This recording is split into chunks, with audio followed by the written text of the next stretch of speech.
శక్తి తైలాభిషేక ఆరాధన ప్రతి నెల మొదటి గురువారం. సమయం ఉదయం 10 గంటల నుంచి. స్థలం తూర్పుగోదావరి జిల్లా అమలాపురం దగ్గర ఉప్పలగుప్తంలో. ప్రార్థనా శక్తి తైలాభిషేక ఆరాధన ప్రతి నెల మొదటి శుక్రవారం. స్థలం అడబాల గార్డెన్స్, ఎల్ఎన్టీ బిల్డింగ్స్ పక్కన, పెంకులపాడు రోడ్డు, పాలకొల్లు. ప్రార్థనా శక్తి తైలాభిషేక ఆదివారపు ఆరాధన సమయం ఉదయం 8:30 గంటల నుండి. స్థలం వైస్రాయ్ గార్డెన్స్, జుబ్లీ బస్టాండ్ ఎదురుగా, సికింద్రాబాద్. ప్రార్థనా శక్తి తైలాభిషేక ఆరాధన ప్రతి నెల 2వ మంగళవారం. సమయం ఉదయం 10 గంటల నుండి. Shri convention hall, CR Reddy women's college, Vatluru, Eluru. ప్రార్థనా శక్తి తైలాభిషేక ఆరాధన ప్రతి నెల 2వ బుధవారం. సమయం ఉదయం 9 గంటల నుండి. స్థలం airport road, quarry market, Renuka apartment దగ్గర, రాజమండ్రి. ప్రార్థనా శక్తి తైలాభిషేక ఆరాధన ప్రతి నెల 2వ గురువారం. సమయం ఉదయం 10 గంటల నుండి. స్థలం సుబ్బలక్ష్మి కళ్యాణ మండపం, railway new colony, Sri Kanya theatre, Visakhapatnam. ప్రార్థనా శక్తి తైలాభిషేక ఆరాధన ప్రతి నెల 2వ శుక్రవారం. సమయం ఉదయం 10 గంటల నుండి. స్థలం కాపు కళ్యాణ మండపం, ఎన్ఎఫ్సిఎల్ రోడ్, ఆర్టీఓ ఆఫీస్ పక్కన, ఆర్ఆర్ నగర్, కాకినాడ.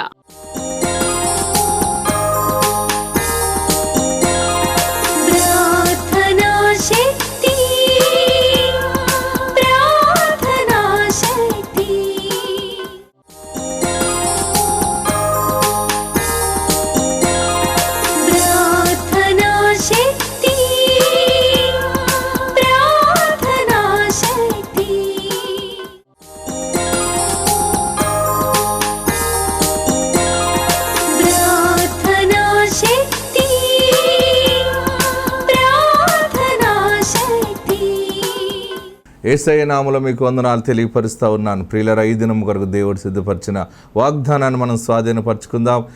నాతో ఈరోజు చాలా స్పెషల్గా దేవుడు మాట్లాడాలని అడుగుతున్నావు, ఆశిస్తున్నావు. నీతోనే దేవుడు ఈరోజు మాట్లాడుతూ ఉన్నారు. పరిశుద్ధ గ్రంథంలో నుండి రోమీయులకు రాసిన పత్రిక 8వ అధ్యాయము 28వ వచనం ద్వారా దేవుడు మీ కుటుంబాన్ని దర్శిస్తూ ఉన్నారు. రోమీయులకు రాసిన పత్రిక, రోమన్స్ చాప్టర్ 8 వర్స్ 28. నేను చదువుతున్నాను. దేవుని ప్రేమించు వారికి ఆయన సంకల్పము చొప్పున పిలువబడిన వారికి మేలు కలుగుటకై సమస్తమును సమకూడి జరుగుచున్నవని ఎరుగుదుము. దేవుని ప్రేమించు వారికి ఆయన సంకల్పము చొప్పున పిలువబడిన వారికి మేలు కలుగుటకై, ఈరోజు వాగ్దానం ఏంటంటే మేలు కలుగుటకై సమస్తమును సమకూడి జరుగుచున్నవి. నాకు ఎందుకు ఇలా జరుగుతుంది? అసలు ఇలా జరగకూడదు. నాకు ఇంత నెగిటివ్ వస్తుందేంటి? ఇంత ఓటమి వస్తుందేంటి? నా పరిస్థితి ఎలాగ ఉందేంటి? నేను ఎన్ని రకాలుగా ప్లాన్ చేసుకుని వెళ్తున్నాను. అసలు నేను సిగ్గుపడే అవకాశాలు లేవు, కానీ నాకు ఇలాంటి పరిస్థితి ఎందుకు వచ్చింది? లేకపోతే ఇది ఎందుకు ఇలా జరుగుతుంది? వారెందుకు ఇలా మాట్లాడారు? నన్ను ప్రేమించే వారే నాకు సడన్గా ఇలా ఎందుకు దూరం అవుతున్నారు అని అనుకుంటున్నావేమో. ఈ దినము దేవుడు నీకు ఇచ్చే గొప్ప వాగ్దానం ఏంటంటే, దేవుని కృప, ఆశీర్వాదం నీ మీదకి రాబోతుంది. ఇవన్నీ సమకూడి జరుగుతున్నాయి అంతే. ఎవరో సడన్గా వచ్చి నీకు ఫోన్ చేయొచ్చు, ఎవరైనా రావచ్చు, నిన్ను ఆహ్వానించవచ్చు. మళ్ళా ఇంత దుఃఖములో ఇంత విలువైన ఫోన్ కాల్, పెద్ద వ్యక్తి నాతో మాట్లాడి నన్ను రమ్మన్నారు, నేనేం చేయాలి ఇప్పుడు? నేను పనులు ప్రారంభించాలా వద్దా? పరిస్థితులు ఏమో ఓ పక్కనే చాలా తారుమారైపోయినాయి. ఇక్కడ ఏ నిర్ణయం తీసుకోవాలి నాకు అర్థం కావట్లేదు. ఏంటి అని అనుకుంటున్నావు కదా. దేవాది దేవుడు ఈరోజు నీతో మాట్లాడుతున్న మాట, పరలోకము నుండి గొప్ప వాగ్దానము దేవుడికి ఇస్తున్నది ఏంటంటే, అన్నీ సమకూడి జరుగుతున్నాయి. దేనికోసం అంటే మేలు కలగటానికి. దేవుడు నీకు మేలు కలగజేయబోతున్నారు. భయపడిన అవసరం లేదు. నా ప్రియ సహోదరులారా, ఈ దినము దేవుడితో మాట్లాడుతున్నది ఏంటంటే, నీకు మేలు దేవుడు చేయబోతున్నాడు గనుక అన్ని ఇలాంటి కార్యాలు జరుగుతూ ఉన్నాయి.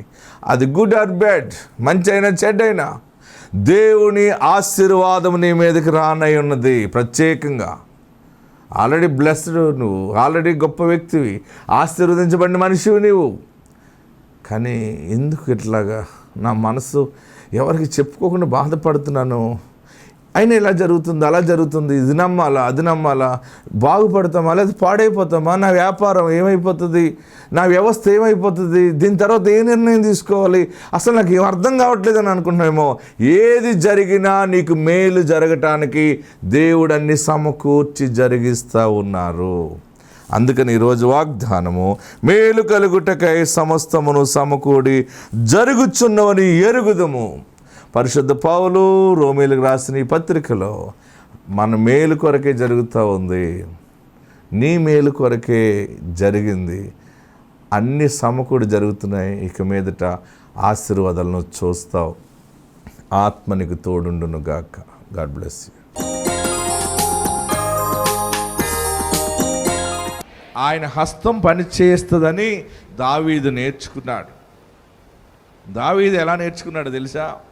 దావీదు ఎప్పుడు కూడా పురాతన భక్తుల యొక్క చరిత్రలను ధ్యానం చేసుకుని తను ప్రార్థన చేసేవాడు. ఎబ్బేజు ఏమన్నాడు ప్రార్థన చేసినప్పుడు? ఎబ్బేజుకి చాలా శత్రుత్వం ఎక్కువైపోయినప్పుడు, ఎబ్బేజు పుట్టే ముందు చాలా శోధన వచ్చింది. ఎబ్బేజు గర్భంలో ఉన్నాక తండ్రి చచ్చిపోయాడు. ఎబ్బేజు పుట్టాడు, తండ్రి లేడు, అనాదిగా ఉన్నాడు. ఈ ఎబ్బేజు ఎదుగుతూ ఉన్నప్పుడు అందరూ కూడా, ఆ ఊర్లో ఉన్నవారందరూ కూడా ఎబ్బేజుని, ఈడు శనిగాడు, దరిద్రుడు, ఈడు గర్భంలో పడ్డకనే తండ్రి చనిపోయాడు, ఈడు ఆశీర్వాదకరమైన మనిషి కాదు అని చెప్పి ఎబ్బేజుని ఎక్కడ రానిచ్చేవారు కాదు.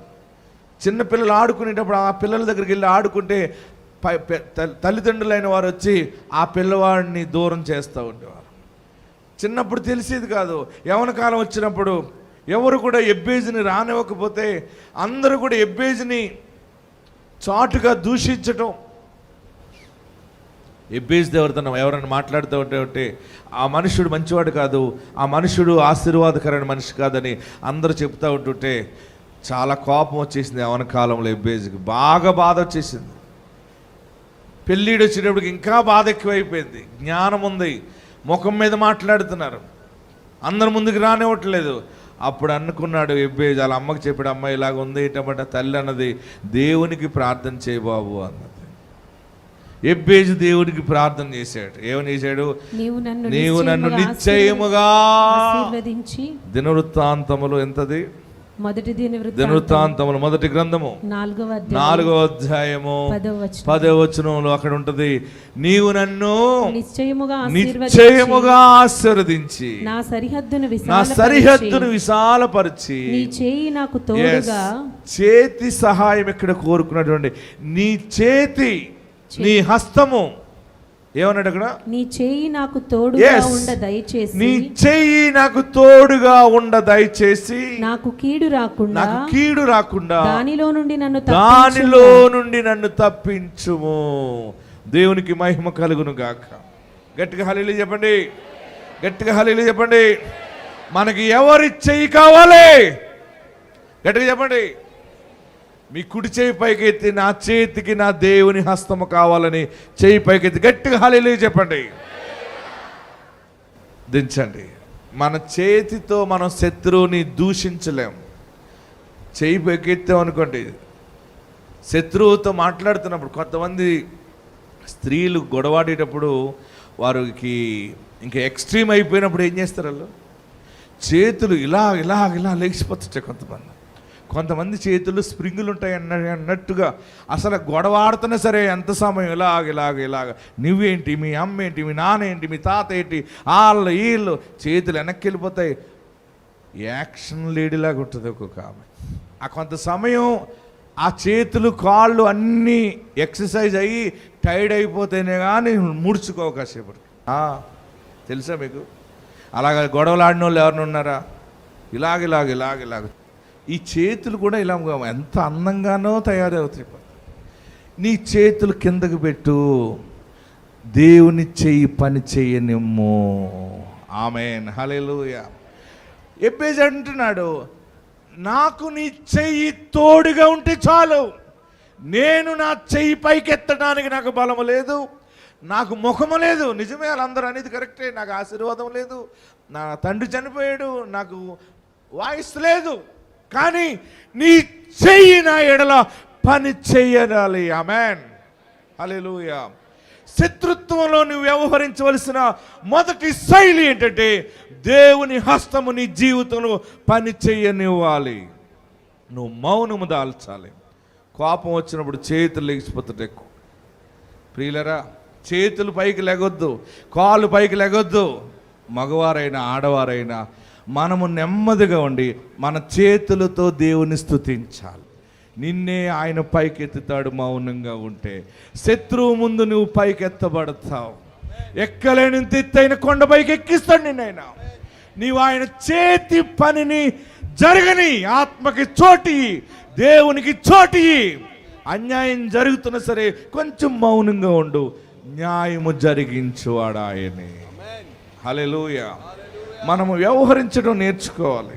శత్రువు దగ్గర, కోడలరా అత్తమామల దగ్గర మీరు వ్యవహరించే శైలి, తల్లిదండ్రుల దగ్గర వ్యవహరించే శైలి, ఫ్యాకల్టీలో వ్యవహరించే శైలి, జాబ్లో, ఆఫీస్ స్టాఫ్లో, కాలనీలో, కుటుంబంలో, అపార్ట్మెంట్లో నువ్వు వ్యవహరించే శైలి అన్నిటికీ నువ్వు మౌనంగా ఉంటే అక్కడే దేవుడు నిన్ను చైర్మన్గా నిలబెడతాడు.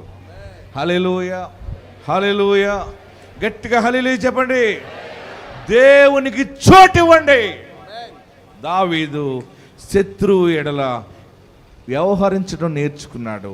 అప్పుడు అంటున్నాడు, ఈ 8వ వచనం అంటున్నాడు, ఏమంటున్నాడు? నీ హస్తము నీ శత్రువులందరినీ చిక్కించుకున్నాను. నీ దక్షిణ హస్తము నిన్ను ద్వేషించు వారిని చిక్కించుకొనును. ఆమేన్. తిమోతికి రాసినటువంటి 2వ పత్రిక 3వ అధ్యాయం 12వ వచనం. మీరు దేవుని చేయని పని చేయనిస్తారా? మీ చేతులతో మీరే పోరాడుకుంటారా? చెప్పండి. దేవుని హస్తానికి నా కష్టాన్ని అప్పగిస్తున్నాను అని అనుకుంటే నువ్వు మౌనంగా ఉండు. ఎన్ని మాటలు వారు మాట్లాడినా మాట్లాడకపోయినా మధ్యలో మధ్యవర్తి ఉంటారు చూసారా, వారు ఇంకొక 2-3 వేసి చెప్తుంటారు, అక్క ఇలా జరిగిందే. మధ్యవర్తుల మాటలు ఏదైనా మాట్లాడుతుంటే మీరు చెప్పాలి, గద్దించాలి. అమ్మా మనం దేవునికి చోటిచ్చాం కదా, దేవుడు చూసుకుంటాడులే, ఇక మీదట అలాంటి విషయాలు నాకు చెప్పొద్దు అని నీవు చెప్పే దమ్మునికి ఉండాలి. ఆమెన్. నీవు తెలియకుండా అలాగ పైకి ఎగిరిపోయి దేవునికి దూరం కిందడిపోతుంటావు. ఎవరైనా మీకు లేనిపోయిన మాటలు చెప్తున్నావు, ఉన్న మాట చెప్తున్నా సరే మీరు వినకండి, దాన్ని స్టాప్ చేయండి. అప్పుడు దేవుని హస్తము నీ పక్షంగా పనిచేస్తుంది. ఆమెన్. మీరు ఎవరికి చెప్పకండి అలాంటి, ఒకరి గురించి ఇంకొకరికి ఎవరికి చెప్పకండి.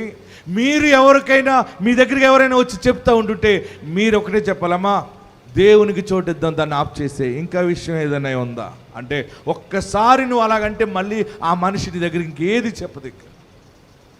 కానీ నువ్వు చెప్పలేవు, నువ్వు అదే పాపములో ఉండటానికి ఇష్టపడుతున్నావేమో.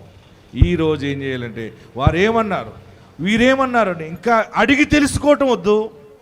తెలుసుకున్న విషయాలు వచ్చి చెప్తా ఉంటే దానిని నీవు చెవుల్లోనికి తీసుకోవద్దు, దాన్ని అక్కడ బ్రేక్ చేయి. నువ్వు మౌనంగా ఉండు, అప్పుడు దేవుని హస్తము అక్కడ పని చేస్తుంది. ఆమేన్. హల్లెలూయా, హల్లెలూయా. గట్టిగా హల్లెలూయా చెప్పండి. ఈ దినము నుండి దేవుని హస్తం మీ పక్షంగా పని చేయునుగాక, మీ పక్షముగా జయము కలుగునుగాక. వారిని నువ్వు కొట్టలేవు, కానీ ఆయన కొట్టేటంటే మళ్ళీ తిరిగి లేవలేరు వాళ్ళు. అలాగుంటుంది స్ట్రాంగ్. అది కావాలా, మీది కావాలా? దావీదు అంటున్నాడు, నేను ఈ సమయంలో వ్యవహరించడం నేర్చుకోవాలని చెప్పి దేవుని చేతికి అప్పగించాడు. అందుకనే శత్రువుని చాలా తెలివిగా జ్ఞానముగా జయించి ఆ శత్రువు ప్లేస్ని దావీదు సింహాసనాన్ని తీసుకోగలిగాడు, దేవునికి అప్పగించినందువల్ల. ఆమేన్. తరిమేడు, లేకుండా చేస్తున్నాడు అని అనుకుండవచ్చు దావీదు, కానీ దేవునికి అప్పగించాను. ఏం జరిగినా ఆయన చూసుకుంటాడు. గట్టిగా హల్లెలూయా చెప్పండి. ఇంకా గట్టిగా హల్లెలూయా చెప్పండి. ఎన్ని ఆలోచన చేసినా ఆయన చిత్తమే జరుగుతుంది నీ పక్షంగా. కనుక నువ్వు ఏం చేయాలంటే టైం వేస్ట్ చేయకుండా తొందరగా జరగాలంటే నీవు నెమ్మదిగా ఉంటే ఆయన తొందరగా చేస్తాడు. నీవు చేయటం మొదలెడితే ఆయన పనికి నువ్వు అడ్డొస్తావు కనుక ఆయన వెనక్కుంటాడు. ఆయన చేతిని పని చేయనివ్వాలి. తిమోతికి రాసినటువంటి 2వ పత్రిక 3వ అధ్యాయం 12వ వచనం ఒకసారి చదవండి. క్రీస్తు యేసునందు సద్భక్తితో క్రీస్తు యేసునందు సద్భక్తితో బ్రతుకనుద్దేశించిన వారందరూ బ్రతుకనుద్దేశించు వారందరూ హింస పొందుదురు. ఆమేన్, హల్లెలూయా. ఎంత పెద్ద మాట చూడండి. క్రీస్తు 2 తిమోతి చాప్టర్ 3:12 చదవండి. క్రీస్తు యేసు అందరూ చెప్పండి ఈ మాట. క్రీస్తు యేసునందు సద్భక్తితో బ్రతకనుద్దేశించు వారందరూ హింస పొందుదురు. కొంచెం శ్రమలు ఉంటాయి. ఎంత శత్రుత్వం ఉంటుందో అంత విజయము నీకుంటది. ఆమేన్. ఎప్పుడు నువ్వు సింహాసనం మీదే ఉంటావు. పోరాటం ఉంటుంది అయినా కానీ. సింహాసనం ఎక్కక ముందు ఉంటుంది, సింహాసనం ఎక్కేక ఉంటుంది. నీ తర్వాత నీ పిల్లల పిల్లల పిల్లలకి ఆ ఆస్తి ఐశ్వర్యము ఆ ఘనతాస్పదము నిలిచే ఉంటుంది. ఈ పోరాటం అంతా ఆయన చూసుకుంటాడు. పనులు జరుగుతూ ఉంటాయి. ఆయన నీకు తోడుగా ఉన్నాడు. హల్లెలూయా, హల్లెలూయా. నేను ఆయన పని చేయటమే సరిపోతుంది. ఇంకొక పొలం కోసం నేను చూసి ఆలోచన చేసి మాటలు చెప్పడానికి నాకు టైం లేదన్నాను. దేవుడు మనకిచ్చిన ఈ సేవ గురించి మనం దీనికి వాక్యం చెప్పి దీనికి నీరు కట్టి దీని విషయంలో జాగ్రత్తగా కాపాడుకోవటానికే టైం సరిపోవట్లేదు. ఇంకా బయట వాళ్ళ విషయాలు మనం ఏం మాట్లాడతాం? ఒక కథ చెప్తా ఉంటే టైం సరిపోవట్లేదు. మీకు ఏదైనా ఒక స్టోరీ చెప్పుకోవడానికి లేదు మనకి. మనం బలమైనటువంటి వేగముతో ఆత్మల రక్షణార్థమై మనం పోతున్నాం మనం. ఆమేన్, హల్లెలూయా. ఎవరైనా ఎన్ని రకాలుగా ఏంటి అభిషేకాలు ఏంటి ఈ నిజంగా ఉంటాయా ఇదా అదా అని ఎవరేమన్నా కానీ ఏది విత్తుదో అదే పంట కోస్తావు అన్నాడు. కనుక మనము మన పని ఏంటంటే వాళ్ళు ఎలాగంటున్నారు వీళ్ళు అంటున్నారు నీకంటే మనకి ఆయన ఏం పని అప్పగించాడు ఆ పనిలో మనం ముందుకు వెళ్ళిపోవాలి. కుటుంబంగా ఉన్న నీవు ఎవరి గొడవలో నీకు అనవసరం. నీ కుటుంబం, నీ బిడ్డ, నీ భర్త, నీ భార్య, నీ ఉద్యోగము, నీ వ్యాపారంలో ఎదుగుదల దేవుడు ఎంతవరకు ఇచ్చాడు, ఇంకా ఎంత ఎత్తుకు ఎదగాలి అదే ఆలోచన చేయి తప్ప వేరే ఆలోచన నువ్వు చేయొద్దు. వేరే ఏదైనా ఇబ్బందులు ఉంటే నువ్వు దేవునికి అప్పగించు. ఆమేన్, హల్లెలూయా, హల్లెలూయా. క్రీస్తు యేసునందు సద్భక్తితో బ్రతకనుద్దేశించి వారందరూ హింస పడుతూ ఉంటావు, శోధన వస్తూ ఉంటుంది. కానీ ఆయన నిన్ను సిగ్గుపడనీయడు. హల్లెలూయా, హల్లెలూయా. రెండవ మాట ఏంటంటే రెండవ వాక్యం మనకు కనబడుతూ ఉంది. 9వ వచనం చదివితే నీవు ప్రత్యక్షమైనప్పుడు, కీర్తన 21వ అధ్యాయము 9వ వచనం, నీవు ప్రత్యక్షమైనప్పుడు వారి అగ్నిగుండము వలె అగుదురు. వ్యవహరించడంలో ఫస్ట్ పాయింట్ ఏంటంటే దేవుని హస్తమును పని చేయనివ్వాలి. దావీదు దేవుని హస్తాన్ని పని చేయనిచ్చాడు ఆయన. రెండవ పాయింట్ ఇక్కడ కనబడుతుంది, నోట్ చేసుకుందాం. నీవు ప్రత్యక్షమైనప్పుడు వారు అగ్నిగుండము వలె అగుదురు. అగ్నిగుండం వలె అగుదురు. తన కోపము వలన యెహోవా వారిని నిర్మూలము చేయును. ఆమేన్. యెహోవా దేవుని కోపం వలన, యెహోవా కోపం వలన వారు నిర్మూలము చేయబడుదురు. అగ్ని వారిని దహించును. అంటే ఇక్కడ రెండో పాయింట్ నోట్ చేసుకోండి. దేవుని కోపమును రగలనివ్వాలి నువ్వు. అంటే నీవు కోపం పడకూడదు. ఆమేన్. ఫస్ట్ పాయింట్, దేవుని హస్తము పని చేయనివ్వాలి. రెండవది ఏంటి? నీవు కోపపడవద్దు. నీవు కోపపడే ప్లేస్ దేవుడికి ఇవ్వాలి. నీ కోపము కంటే ఆయన కోపము గొప్పది. కోపములో కూడా న్యాయపరమైన కోపం ఉంటుంది. అందుకని కోపపడొద్దని లేదు. ఎపిసి పత్రిక 4వ అధ్యాయం అంటాడు. ఎపిసి పత్రిక 4వ అధ్యాయం 26వ వచనంలో కోపపడుడు కానీ పాపము చేయకుడి. కోపం సహజం అందరికీ. ఉప్పు కారం తగిలిన మనందరికీ కోపం సహజం. కానీ అక్కడ ఏమన్నాడు ఎపిసి పత్రికలో? అక్కడ రాసే చూడండి, కోపపడుడు కానీ నీ కోపం వల్ల నీ ఆరోగ్యం పాడైపోతుంది. దేవుని కోపం న్యాయముగా ఉంటుంది. ఆమేన్. తన బిడ్డలకు ఎవరైనా అన్యాయం చేస్తే ఆయన కోపము వారి మీద రగులుకుంటుంది. ఆ కోపము న్యాయపరమైన కోపము శత్రువు మీద రగులుకోవాలంటే నీవు కోపమును నుండి బయటికి రావాలి. హల్లెలూయా. మాటి మాటికి కోపం వచ్చేస్తుంది ఒక్కొక్క సహోదరికి. ఒక్కొక్క సహోదరుడికి వెంటనే కోపం వచ్చేది, ఇరిగిపోతుంటాడు. నీవు కోపం విడిచిపెట్టాలి.